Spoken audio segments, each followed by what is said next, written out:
Nah, saya ingin menjelaskan secara teknis.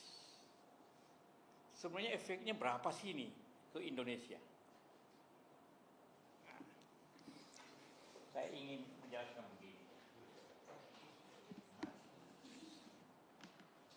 Ini 32% ya. 30% ini dari yang mana?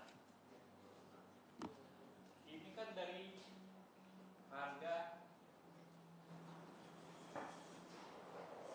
impor kan.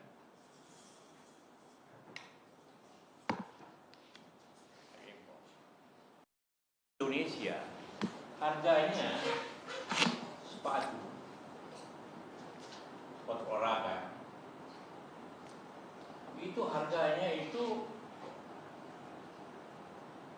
saya kemarin cek sama Apindo, antara 15 sampai 20 dolar.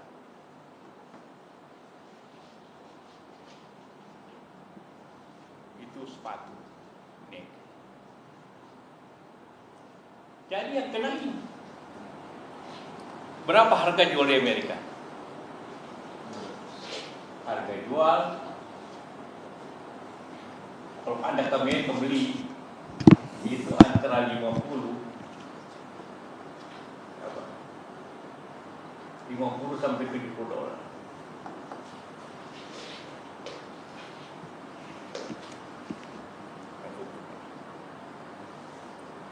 Jadi kalau ini 32%, kalau kita itu 20 aja, berarti 6 dolar 40 sen tarifnya. Jadi berapa di sini? Cuma 10% efeknya daya beli Amerika, bukan 10%. Jadi efeknya itu kira-kira 10%. Masalah ini kan begini. Siapa yang bayar semua ini? Yang bayar itu kan konsumen dan pengusaha Amerika. Ya kan? Yang dia bayar itu ini ditambah ini.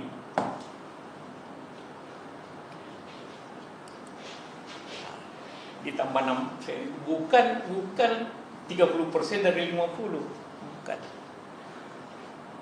Jadi efeknya tidak segegap gempita apa yang dikenakan. Sama yang lain, sama dengan sawit, kita impor sawit. Itu yang kita ekspor itu CPO.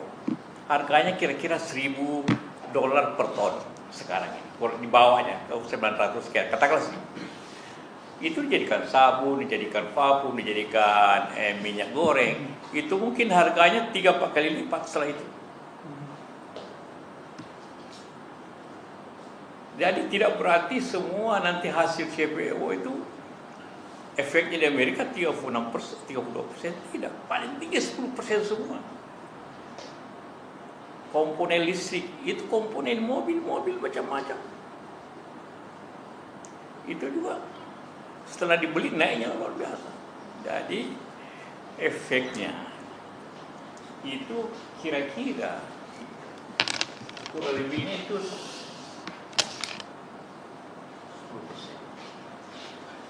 Nah, siapa yang bayar 10% itu? Tentu yang bayar pengusaha dan konsumen.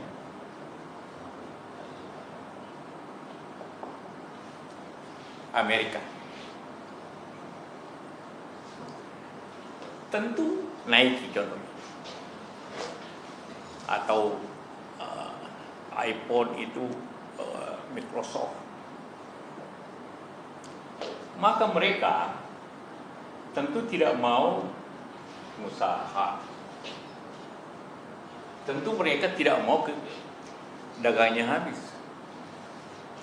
Maka mungkin pasti mereka akan efisienkan.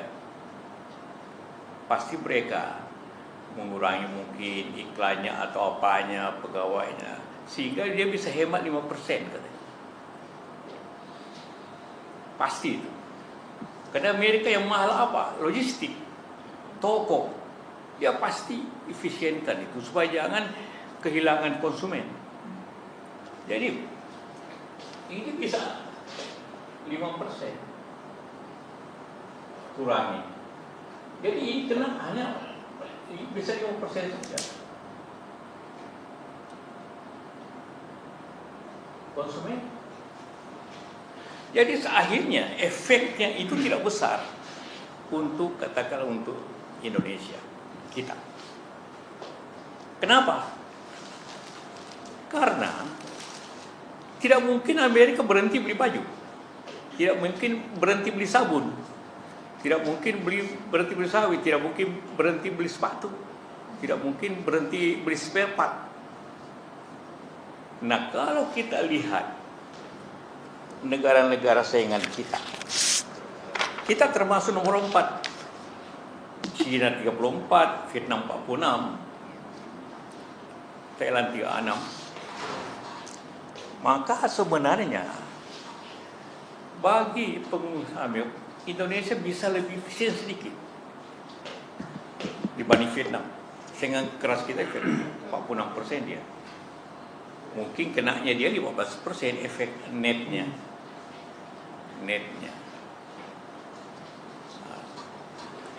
Jadi dari sisi ini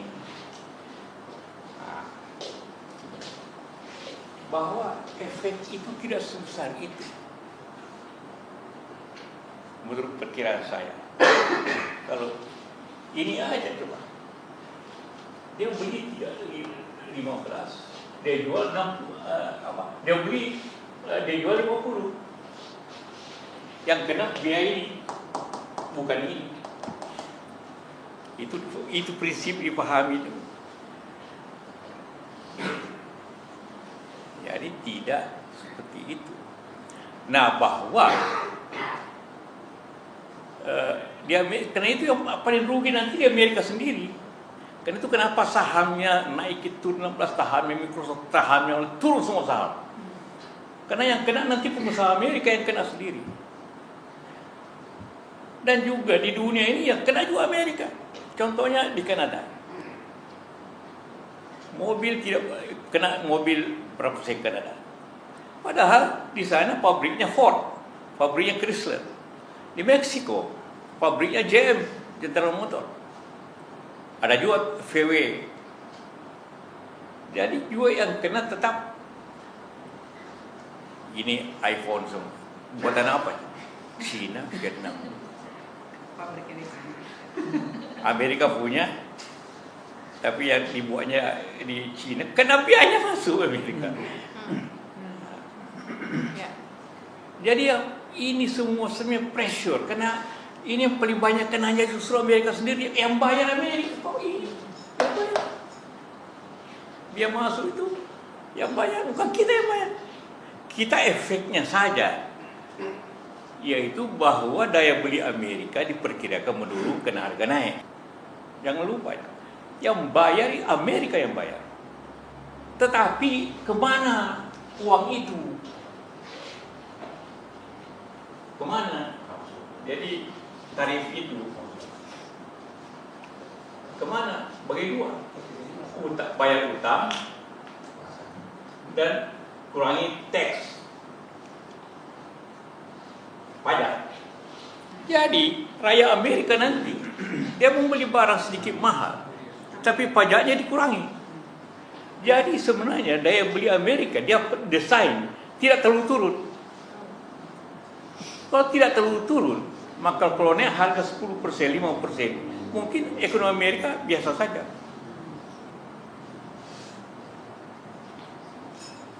Ya. Jadi isu ini isu pressure sebenarnya. Isu politik untuk menjaga daya saingnya Amerika,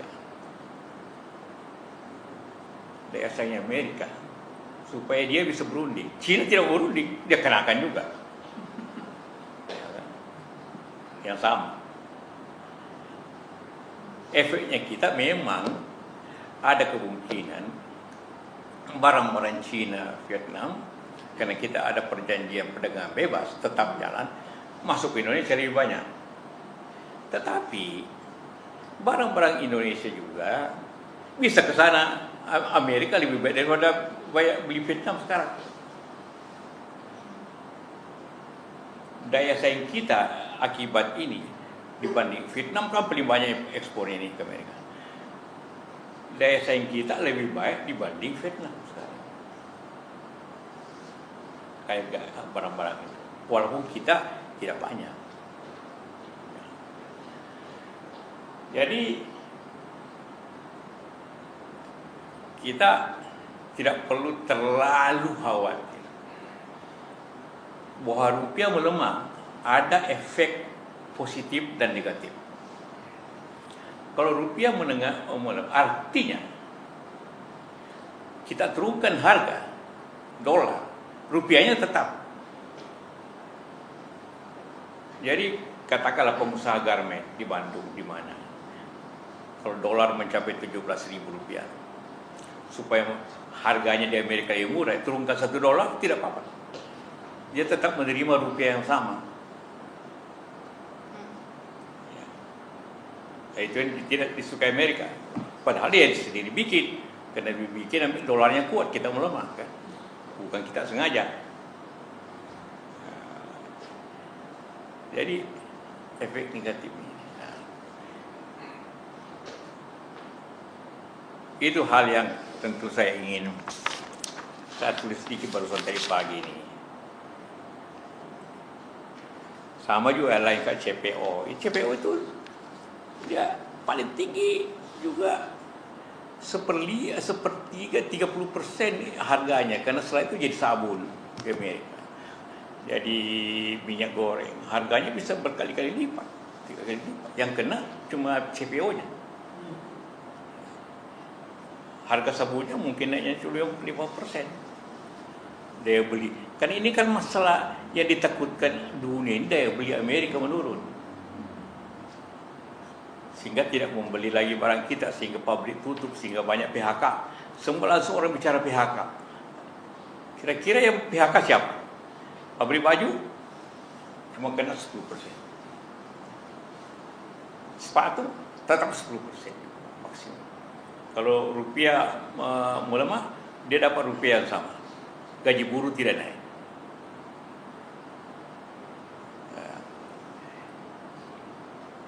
Jadi